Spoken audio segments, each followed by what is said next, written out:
Speaking of Philadelphia, there are some issues that are relatively unique to the city, at least statewide in Pennsylvania, one of which, gentlemen, we have witnessed some, shall we say, civil unrest, they like to call it, a nice way of saying rioting. You recently penned an editorial, Looting and Lockdowns. Tell us a little bit about your approach to the problem that we're having of these riots, so-called peaceful protests that turned violent.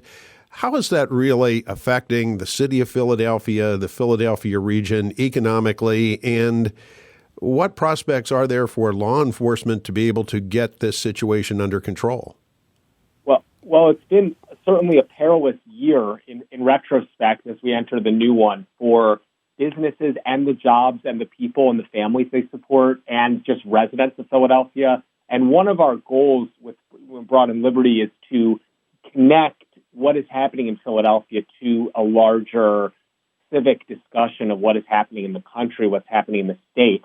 And, the idea that lootings and lockdowns are the new cost of doing business in Philadelphia, we had not only significant and more concerted over a longer period of time amount of lockdowns of indoor dining, youth sports, restaurants, museums, bars than the rest of the state. We also had 2 rounds of significant looting, including, just up the street from where I live, where ATMs were being blown up and major big box stores and mom and pop shops were completely looted multiple times, both after the unrest that followed the George Floyd shooting and after a police shooting of an armed black man in October, right before the election. At the time we wrote, that might be the November surprise. And indeed, there were more Republican votes out of Philadelphia than there have been in a generation. So we're covering this, and we're responding to a couple things. One is the actual facts on the ground, which is if the new cost of doing business in Philadelphia is getting your store looted every 5 months and having arbitrary lockdowns whenever the government decides,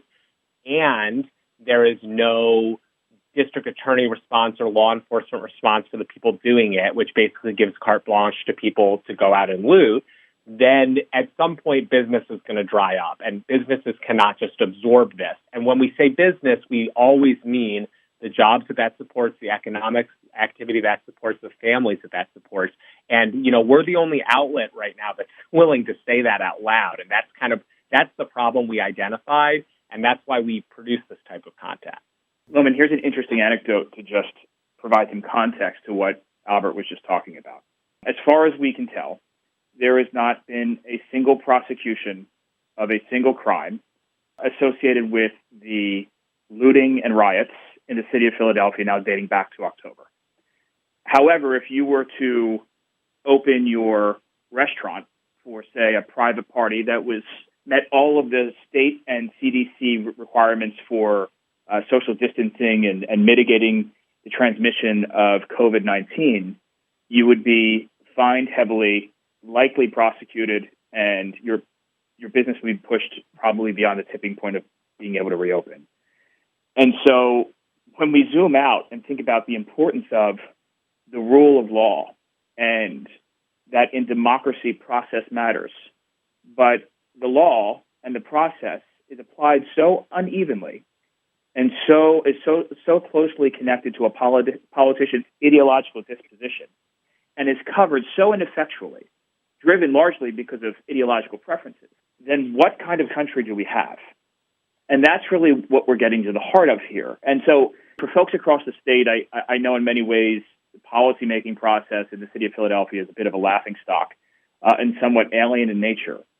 But southeastern Pennsylvania is, roughly a third of the state's GDP. And the impact well beyond the city's borders and into the collar counties, both politically and economically, is significant. And so the implications associated with this kind of nonsense go well beyond the borders of the city of Philadelphia. And I think for those living in smaller urban areas around the state, they already know that it's coming to a town near you very soon. And that is the clarion call for our mission, right? And why we're doing what we're doing.